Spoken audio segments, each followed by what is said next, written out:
Oke, selamat pagi. Assalamualaikum warahmatullahi wabarakatuh. Kita lanjut ke video kedua mengenai cara membuat lubangnya. Nah, eh, mohon maaf, ternyata video yang sebelum ini tidak sesuai janji saya. Janjinya 3-5 menit, ternyata 10 menit. Eh, ya sudahlah ya, gitulah, targetnya 10 menitan lah pokoknya. Ini sekarang saya pasang stopwatch nih, jadi tahu nih udah berapa lama, paling nggak bisa nge-track lah, jangan lebih dari 10 menit lah harapannya. Oke, sip, langsung aja. Bagaimana membuat lubang sumur minyak atau gas ya.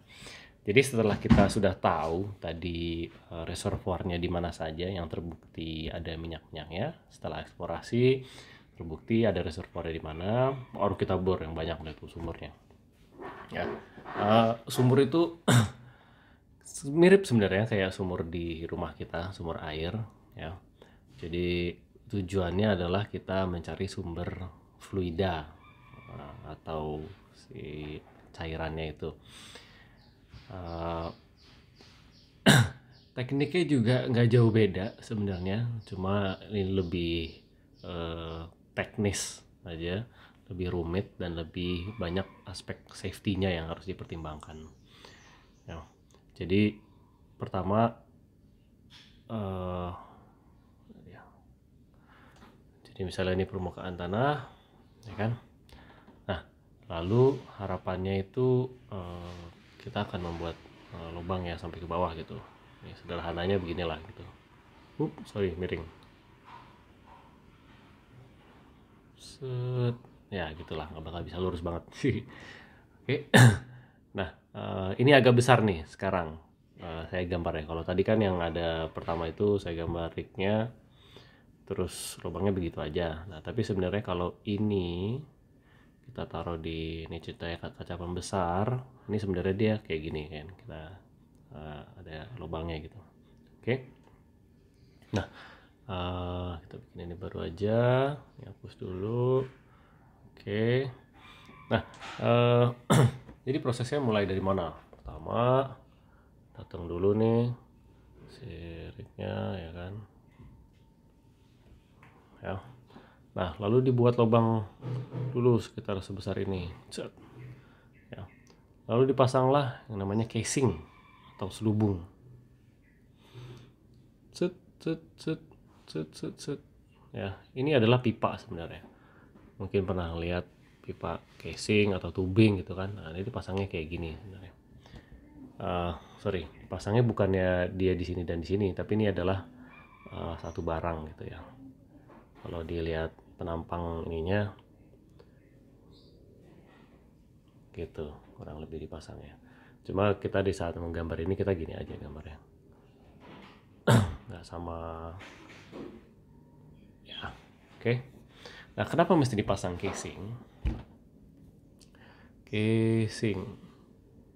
Kenapa? Karena kita melindungi dari tekanan-tekanan yang ada di samping sini, dari batuan ya, dari dalam batuan. Dan tekanan itu besar. Gitu. Nah, terus jadi nanti dia akan ngebor sampai dalam lagi. Terus, sorry. Jadi kira-kira misalnya lubangnya sebesar ini, terus nanti dia akan ke bawah sampai sini, dia taruh casing lagi, ada casing lagi tambahan lagi, set set ya, di semen ya. Sekali lagi tujuannya apa, kita karena semakin ke bawah sini nih akan semakin besar nih tekanannya dari samping ya. Nah, apa yang terjadi kalau kita nggak pasang casing? Itu bahayanya adalah tekanannya nggak ada nih. Tekanannya nggak ada casingnya nih. Ya, bahayanya adalah di saat kita ngebor ini itu si ini tekanan dari sini, ini ada lumpur, ada air di samping ini nih, itu dia bisa ke atas semua. Yang ada yang kita sebut namanya kick. Yang kalau tidak di kick itu tendangan ya. Kalau tidak dikencangkan akan menjadi blow out. Nah, ini sangat tidak kita inginkan. Oleh karena itu ya kita pasanglah si ini tadi, si casing tadi. Nah, apakah cuma dengan cara pasang casing itu? Enggak juga, ada lagi tambahannya. Sebentar, kita tambah dulu tadi casingnya. Dengan cara di saat kita ngebor, ini kan ada mata bornya nih. Ini ada mata bornya ya. Nah, di dalam sini itu kita isi dengan lumpur bor. Kenapa diisi dengan lumpur? Supaya ya itu adalah metode kedua untuk supaya kalau ada tekanan dari samping ya, itu dia nggak masuk ke sini dan langsung nendang ke atas gitu. Dia ditahan oleh si lumpurnya itu. Nah, lumpur itu berat itu. Hitungannya adalah pokoknya berjumlah lumpur yang di sini harus bisa menahan tekanan yang ada di sini, pressure kita sebutnya. Pressure atau tekanan.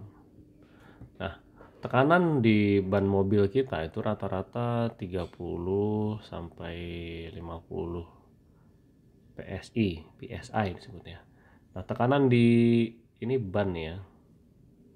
Tapi di saat kita lagi ngebor, lagi drilling ya, ini bisa sampai di atas 1000 plus PSI. Jadi bayangin deh, berapa tuh 20 kalinya tekanan ban aja, kalau udah ban mobil aja kalau udah meledak keras banget suaranya kan. Nah, bayangin tuh kalau ini. Oke. Nah, berikutnya setelah dia berhasil, kita bikin baru aja deh. Setelah dia berhasil sampai bawah ya kan, quick aja, aduh,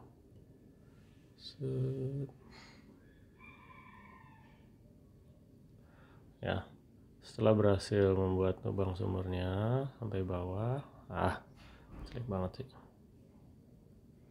Setelah berhasil membuat ini casing, ya kan.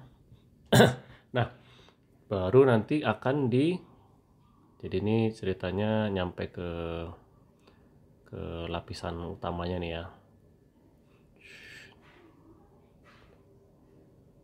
Ini lapisan yang mengandung minyaknya di sini nih misalnya nih. Minyaknya ada di sini. Ya. Nah, ini kan dikasih si casingnya ini, yang hitam ini tubing nanti. Ya casing. Ya itulah. Nah, nanti gimana cara supaya ada komunikasi antara minyak yang ada di sini supaya bisa ngalir ke sini tuh gimana caranya? Jadi ditembakin di sini. Jadi dibawa turun alat, nanti dia akan nembakin ke samping sini. Jadi ada lubang, begitu ada lubang bisa mengalirlah ke atas minyaknya lewat tubing gitu. Oke, jadi kurang lebih seperti itu cara membuat lubangnya. Ada rignya, terus sama yang penting adalah ini tadi casing tadi ya, itu penting sekali itu, sama lumpur mud itu juga penting itu karena tadi tekanannya tinggi sekali, bisa sampai 1000 psi. Sudah 8,5 menit. Oke, saya akan stop di situ. Kalau ada pertanyaan silahkan, kalau ada yang kurang tepat juga silahkan dikoreksi, tapi inilah sederhananya kurang lebih seperti itu. Apalagi ya, nanti di tahap selanjutnya baru saya akan ngomongin gimana caranya. Ada beberapa cara produksi gitu. Nanti kita juga akan ngomongin ada berbagai jenis sumur ya. Sumur itu nggak cuma, kalau dari tadi kan yang saya kasih lihat sumur yang lurus nih, ada sumur juga yang miring, ada sumur yang horizontal juga. Nah, nanti akan kita bahas tuh di video berikutnya, kenapa mesti ada beda-beda jenis sumur. Oke, sekian dulu, semoga bermanfaat. Salam sehat. Assalamualaikum warahmatullahi wabarakatuh.